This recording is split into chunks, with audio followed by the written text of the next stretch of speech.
I don't go about poisoning my enemies. You know, poisoning your enemy is an elementary way of killing people. Well, I agree. No, I'm glad you're on the same page. I'm glad we are. Yeah. You see, I prefer to deal with my enemies face to face. I don't go about poisoning them behind their backs because it is only a coward that will poison his enemies. Yeah. So when you poison Chief Duro Soya, what does that make you exactly? You couldn't even face it. You have to go through his personal assistant. I'm glad we're on the same page, you coward. Hello guys, you're welcome back to my YouTube channel. If you're seeing me for the first time, my name is Fola. In today's video, I'll be reviewing episode 8 of season 4 ABATTOIR. So if you want to hear my thoughts, the lessons I learned, and the review of the whole episode, just stick around and definitely do keep I've lost my joy! How is that my fault? Then, whose fault? No, whose fault? Your own fault. Yes. Everything you are passing through is your fault. So don't put the blame on me. You carry your own blame with full confidence. You took the devil's gift, so you don't expect peace or rest of mind. How did I take the devil's gift? You tell me, how much did Bade give you to do his bidding? How much? I guess you thought you could use the money for something useful, right? Alright, so guys, let's do this. I've been saying it in my review, in the previous reviews, that Chooks is a very selfish man. In case you don't know Chooks is Officer Gabriel's husband and the investigative journalist. So finally, last thing when he was having a conversation with this man, what was his name, Commando, and he's like, oh, you're a selfish man. I mean, I'm like, finally somebody is telling him that he's a selfish man. Like, your family, you legit put your family member's life at risk. Of course, because you want to get recognition, you want to, like, thank God somebody is telling him the truth. Now, the truth is bitter because he gave Commando, wait, is it Commando? Yes. He gave him a knife to untie himself, which is not even possible anyways. He's not telling me he's angry because they told him the truth. I'm sorry, but of course, truth is bitter. What do you expect? I don't even expect anything less. Truth is bitter. For the fact that this man does not understand that everything he's doing is not really worth it. If you think about it, if you think about the risk factor, it's not worth it. And that's something I thought the DPO was going to consider, but I didn't even think about that. We'll come back to the issue of DPO. Anyways, if you see me looking this side, I'm trying to look at my notepad. Alright, so talking about Baba Gbero, you see that scene when I already know it was the revelation where Baba Gbero entered the cell, the police cell, and he was talking to Martins. I already knew that it was a revelation because, of course, how would Baba Gbero get into the police cell without the police following him or something, or without the permission coming in with a lawyer or something? I already know. Now, that's not even the point. When I saw Baba Gbero dishing out all those things, I was like, custodian of the mysteries of God. That's really, really, really good. He has this hidden wisdom of God, and that's amazing to see. So one of the things he said that stood out is, if Daniel got out of the lion's den before the whole thing that happened, that the people that said, oh, put him in the lion's den, before they now pack all of them and their family. Let's even pause and talk about that. I know that's not what you're talking about, but let's do a quick Bible study. Actions, and that's what I think that Chooks and DPO should know, but they are not thinking about it. Actions have reactions. So physics says for every action there is an equal and opposite reaction. So these people don't know these things. You make how do I say it now? There are consequences attached to the decisions you make, either directly or indirectly. It's funny, but you know when those people are saying, oh, they should throw Daniel into the lion's den, their family, their children, they are not there. Well, I'm sorry, they have to go into the den with the person that made the decision. So the decision you should think about, we should think about, not even pointing fingers now. I'm inclusive. we should think about the decisions we are making and how it will affect other people around us. So moving on to what I'm talking about, if Daniel had escaped the lions, then he might not have become a prime minister. So there are some things that happen to us as humans. This is one lesson we should pick. There are things that happen to us as a person that we feel like, oh God, why am I going through this thing? If God should answer our prayer of taking us out of that situation at that time, we might not really get to where he wants us to get to or see the glory he really wants us to see at the end of the day. Anyways, moving on to the scene where Martins was transferred. Martins was when that man was saying he was transferred, I'm like, DPO, well played. You really did well. He was transferred. Nobody knew about it. No, of course, because of the shady deals. Let's leave that. So, Ennis village people, wait, let me say it like this. In Ennis village, when people are planning to get married, they don't used to go to church. You don't get, they don't go, I mean, I don't know, because this is the first time I've seen people that in fact, some people work, they go to church, they say, so I don't know, in Ennis case now, it's because she wants to get married. That's why she's not going to church. Wonderful. And we think that she has been getting this. Okay, so that's saying, I feel like she knows the message that was being passed across to her quite alright. But she's trying to develop this thick skin of, oh, I don't know what you're talking about, or playing innocent on the friend that came. And let me talk about this thing. God would always deliver us from friends like Cynthia. If you don't know Cynthia is that other lady that wants to go on body to go to, where is she going to Dubai to follow her to buy things, that wants to follow the person, that wants to help the person, that wants to help the person that wants to help her. May we not have friends like Cynthia, fear weather's friends that is only enjoyment. They want to, you came to somebody's house, you went to somebody's house to tell them about the message you have for them from the Lord. You got there, you want to go to Dubai. My goodness, I don't even know. But no, I know that Annie understands the message, Eniola understands the message. She's just trying to develop a thick skin.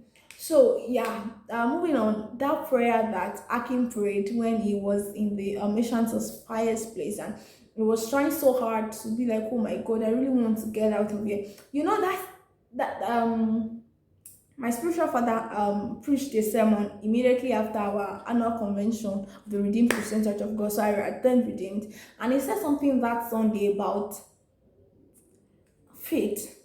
So there is faith needed for beyond expectation. So let me summarize what I learned from that. So personally, there was a time that they were dragging our results to release. So I was just worried. I was like, God, they said our result is ready. They should just release this thing. I remember praying that day that, Lord, I really want my result to be released. And they released 2 on a Tuesday evening. I won't forget. I mean, I saw it in my mind. I was like, I know I prayed, but I wasn't expecting the answer. That's the exact thing that happened to Akin. Akin prayed. I mean, he was in distress. But in court, he wasn't really expecting the answer. It was one of my friends that caught my attention and was like, wait, I don't understand. You prayed, but you were not expecting the results. I'm like, okay, no, not that I'm not expecting the results, but maybe not this fast. I don't know if you understand what I'm saying. But yeah. So that was what happened to Akin when Baba Guru walked in. He was like, oh my God, I was not expecting the answer, and boy, you prayed. Now, that conversation when they were having the back and forth, the dialogue between Akin's mom, Murenike, and I said, I'm mentioning Baba Guru, no, Chief Duro Sonya, sorry, Chief Duro Sonya. So the back and forth between Chief Duro Sonya and Murenike, Akin's mom, at that point, I knew that the Merchants of Fire were going to get there, even before she and probably Akin and Chief Duro Sonya would get her, because the back and forth was taking too much time. And I love the fact that, oh, please, Chief Duro Sonya confronted them, because we know this is what is happening. But I just really hope that Murenike would come to her senses. You want to protect somebody that is, I don't know, but you want to protect somebody that is being attacked spiritually with a plank. Well, I don't know. One shame you want to use AK-47. I don't understand. I'm just trying to say that. Is it that this woman is not really thinking straight? Because to be honest, she's not thinking straight. You want to protect somebody with a plank. You that cannot protect yourself. But then I just hope that God will help Akin out of that place, because really he's not, in fact, none of them actually, they are not safe at all, because that is a close to death experience that they are going through, honestly. So Chidro Sonya, I love the fact that he has made it his mission or his ambition, quote and unquote, to get Akin out, because of course he knows what murdering the first daughter, or the only daughter they had, meant, and just trying to give that man the life of Christ. And I understand quite alright where the passion is coming from, when someone has done something bad and is try as much as they can to right the wrong they have made in the past. So when that scene, when the Officer Gabriel confronted DPO that, somebody was transferred. I mean, at that point when Dele's dad, Mr. Adegbola, Barrister Adegbola, and Baba Gbero was having a conversation with Officer Gabriel that, somebody was transferred. I knew that she was not informed, of course, because even the people, the front desk police officer, I don't know what they call them, but the man at the reception of the police station wasn't even aware of why he was transferred or anything. Of course, because it's only the DPO that knows the meaning of the shady whatever he's doing. So none of them knows the information. So she was shocked quite alright. So when that scene, it was like he was trying to run out of the country. I know that he's not going anywhere. He will run out of anywhere. When I now saw that the wife called and was crying that,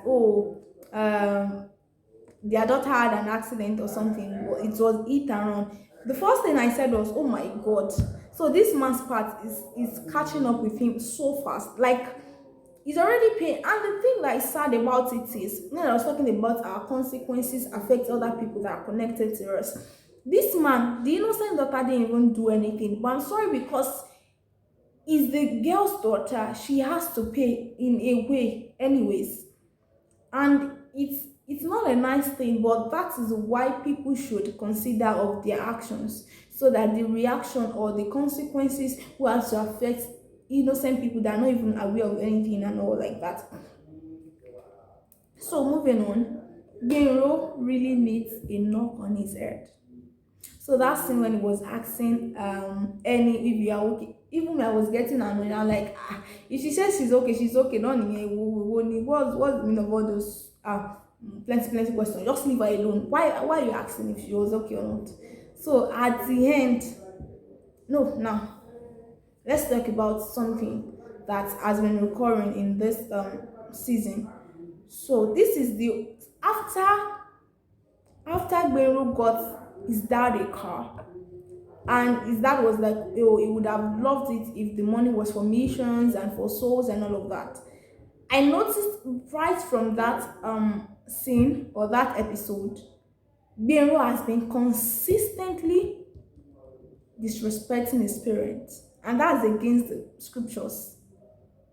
This man has been consistently going against his parents' orders, has been disrespecting them. Imagine saying that what my mom called for does not make sense. I mean, does not, what in his word, I can't even remember what he said. I was like, now it's fair enough that you are saying that we know that we are being disrespectful, but passing on the baton to your fiance, because even she at this point, she's like, why are you saying what your mom is saying does not make sense? Ongo, trust what she's saying. He's saying rather at that point, because that man is already talking in the rubbish.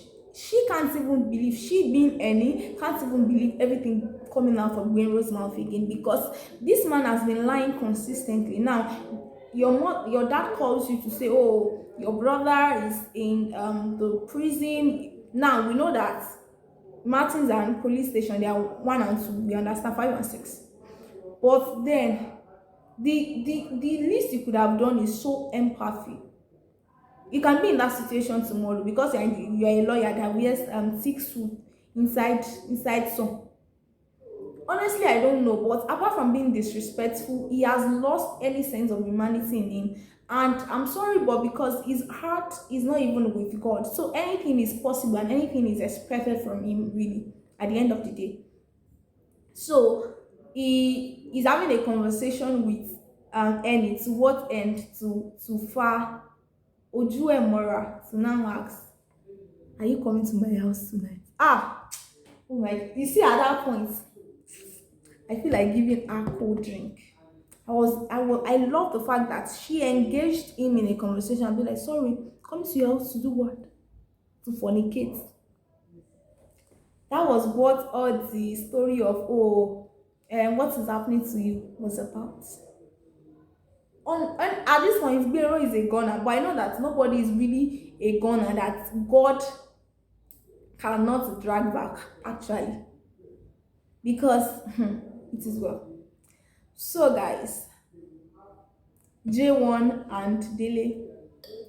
So I don't know if it's only me, but that scene when Dele was having a back and forth with J1, then this guy, the guy that just gave his life to Christ, can't remember his name now, that just gave his life to Christ and wanted J1 to minister. Now I understand Dele, I don't know, but I feel like Dele has anger issues. I'm sorry, but that's my opinion. I really think that Dele has anger issues and he really needs to work on that. I'm being sincere. That's my honest thought and what I think about Dele.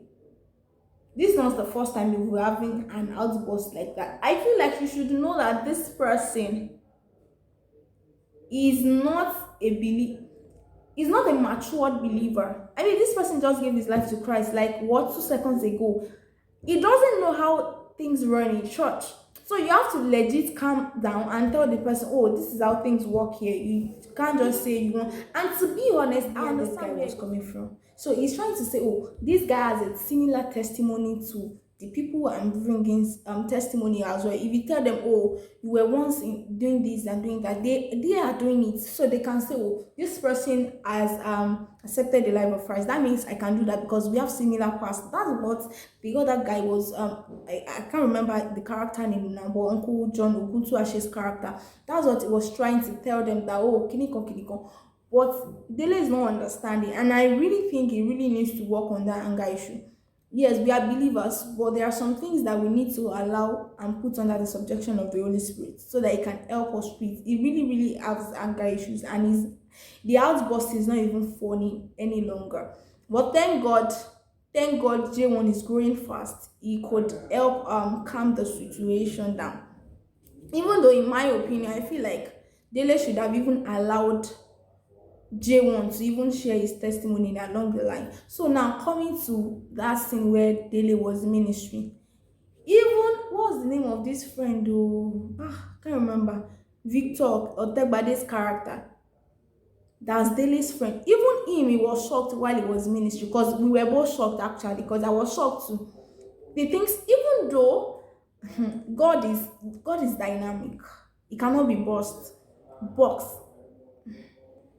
You cannot put God inside the box, you shall get.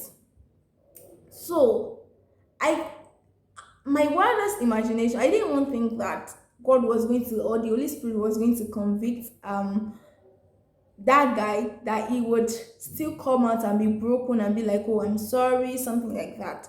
Even though Dele, I felt like Dele changed the sermon, not only changed the sermon, but he was doing unnecessary attenuation, and he was even getting me upset and all of that. I just hope that guy does not get into trouble with all this is holy pride. You understand? You are not broken. Share you are broken. I was telling you are not broken. Someone has sent money. You are not broken. See, let's even leave that part.